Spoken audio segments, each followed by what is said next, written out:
Ever since it started. In fact, I originally put the website together for it. So I suppose it's partly this sort of family. I know most of the people here from, for example, Hilda over there. I sing with another choir. Denise is in the samba band. So it's like, there's like a family atmosphere, I suppose, really. I've been coming here for quite a while now, and prior to that we had some stuff happening up at UCLan, and I think for me the reasons why I like to come here is because most of us who come here, we're all coming here for the same reasons, and that's to enjoy ourselves, have fun. For me, this is not about taking life seriously. This is about having some enjoyment. I'm in the samba band with John on Wednesday, so he told me about this. I thought, I don't sing, I don't play music, I can't read music, anything like that, but I just hit a drum. So I thought I'd come along, and I was absolutely knocked out by it. Fantastic. I've been coming to Scratch Band for about 2 months, 3 months, something like that. I play a bass guitar, which I brought along with me, and I like playing guitar as well. So that's where I am. I was looking into actually trying to play keyboard somewhere because I've been playing keyboard years after COVID. Everything had sort of collapsed musically, and there were fewer opportunities. So I was just looking around locally and stumbled across John's website. And the ethos of it really appealed to me because, you don't really want to be under pressure. It's nice to turn up. And it's an opportunity to meet other musicians, play collaboratively, and no pressure really. So that's what appealed to me, that whole ethos. So that's where it came from.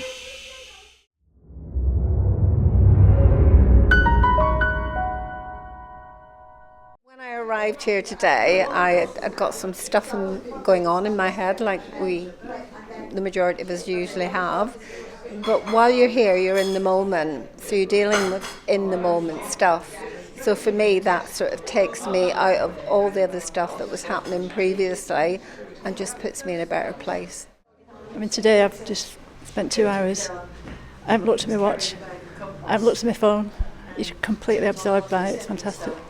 Music for me is it's the best thing I do all week.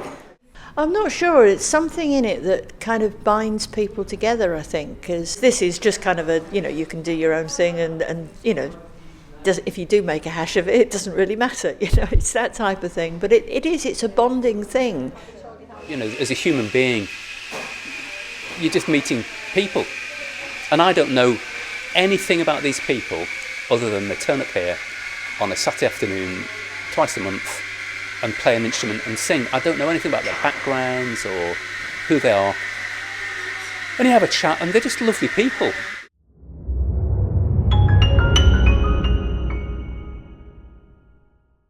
Well, we do have a bass player who has played a bass that he made himself, which was a big cardboard box and a sort of piece of wood that goes down the back, and a number of strings, which he plays like a bass. But he also plays electric bass as well. So he comes along sometimes. As you've seen, we've got 2 violins. Ian, who sits here, has been with us quite a long time. The other lady, she's joined us recently. We have ukuleles as well sometimes. I don't perceive myself to be a musician in any way. I'm not particularly good at reading music, but I try and listen, and so it's more the ear for the music. I'm of Irish descent, so drumming for me is really quite important, but I also drum and chant as well, so that's something that's very important to me. But I think it is just about giving myself the time now that I'm retired from work to be able to sit back and do the things that I didn't have time to do whenever I was at work. I'm finding it quite interesting, especially when John's going through the instructions. It's like a foreign language to me, so I'm picking up something new, which I've never come across at all. I've never done music. Yeah, coda and sign, I've not a clue what he's on about. and you can kind of interact with them. Once you get the gist of how they're playing, then you can kind of respond to that, and that's quite interesting for me anyway. That's, you know, part of what I get out of it. I'm not necessarily that interested in the singing part of it. It's the interaction, I suppose, with the music and with the other musicians, and trying to sort of get the most out of it.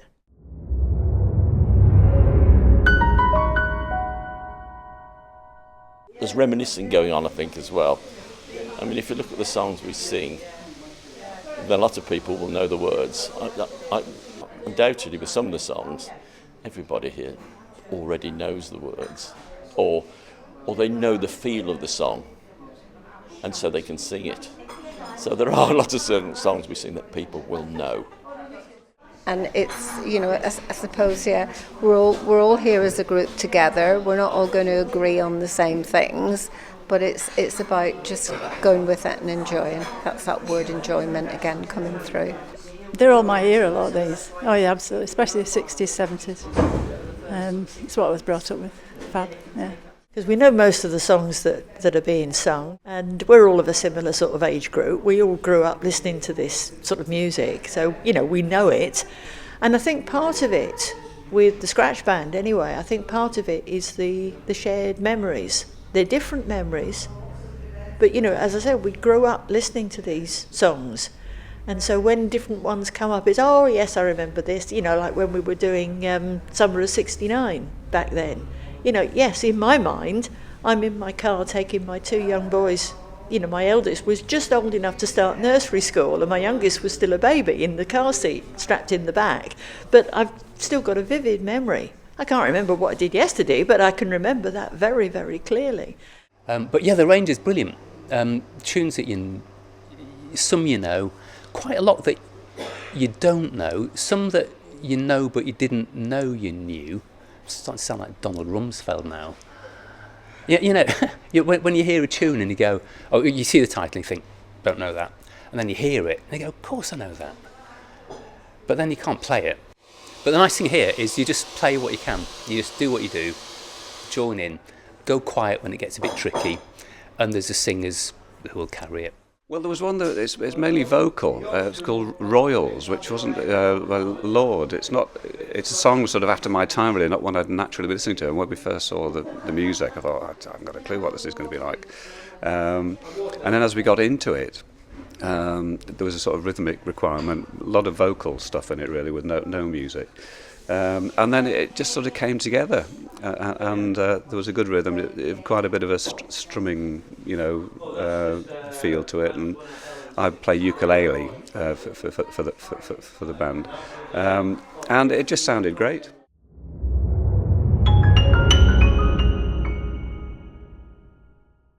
But I've known John for some years now. I suppose you describe him as a friend. You have to ask him about that, though. But I was at his wedding, so. And I think John in particular, he's really good, he's really fun. He encourages you to sort of sometimes go out of your comfort zone a little bit, which is not a bad thing, but equally, if you don't want to push yourself, you can sit back. John's a great workshop leader, and he gives us sort of guidance and leadership when it's needed, but he's happy to step back and just let us do our own thing. I mean, John's a lovely bloke. He's not overbearing at all. He's got a great sense of humour, and he rides with whatever's there. I think it's great. Sometimes when things are a bit dire, he laughs. He's the first one to laugh about it and say that was pretty awful. But as I said, it's not done with any sense of condemnation. It's just that was a fun thing to do. And it was awful, and we all know it was awful. So, yeah, John's great, absolutely lovely bloke. It's like all those things, if something looks effortless, then, it probably isn't. So I think John's obviously very experienced, very knowledgeable, musically, at the very top, isn't he, in terms of what knowledge he's got and his capabilities. So for him to lay back and not pass comment, and there's never any judgment about what anyone's ever played, or even if someone's making a complete horlicks of it, it's not even mentioned.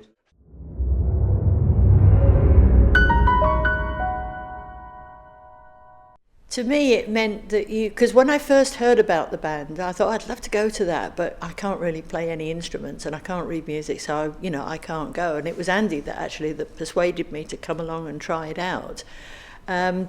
So my understanding of it is that the scratch means that you don't actually need to have any experience, that anybody can come along and you don't have to play an instrument.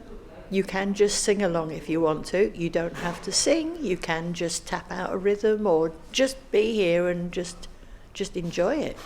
There's no expectation on anybody. You don't have to perform. You don't have to prove anything. So that to me is the scratch part, is that it's, you're starting from scratch almost. I think that the notion is that a group of musicians who've not played together, or something that's hastily put together to, perform, was called a scratch band, wasn't it? So it'd be, people grabbed at the last minute, not really played together, maybe playing music that they've not seen before, and just got to get on with it. So I think it's that notion of, just